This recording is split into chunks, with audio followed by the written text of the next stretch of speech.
ভিন্ন পেশায় থেকেও সঙ্গীতের প্রতি অগাধ ভালোবাসা আছে বলেই সম্প্রতি শ্রোতাদের জন্য নিজের নতুন গান নিয়ে হাজির হয়েছেন রাফায়েল মোরসালিন। পেশায় একজন চিকিৎসক হলেও মনের শান্তির জন্য নিয়মিত সঙ্গীত চর্চা করেন এই শিল্পী। পেশাগত ব্যস্ততাকে পাশে রেখে নিজের নতুন গান ভুলে যাওয়া সুর নিয়ে হাজির হয়েছেন রাফায়েল। ভুলে যাওয়া সুর শিরোনামে নতুন এই গান প্রকাশ উপলক্ষে সম্প্রতি রাজধানীর ধানমন্ডিতে হয়েছে এক জমকালো আয়োজন, যেখানে শিল্পীর নতুন গান প্রকাশ উদযাপন সাথে প্রিয় শিল্পীকে শুভকামনা জানাতে এসেছিলেন তার দীর্ঘদিনের সহকর্মী অগ্রজ আর অনুজরা।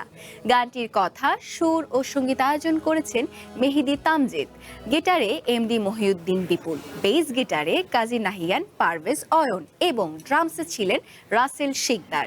গানটির ভিডিওতে রাফায়েলের সঙ্গে মডেল হিসেবে কাজ করেছেন জান্নাতুল ফেরদৌস লাবণ্য।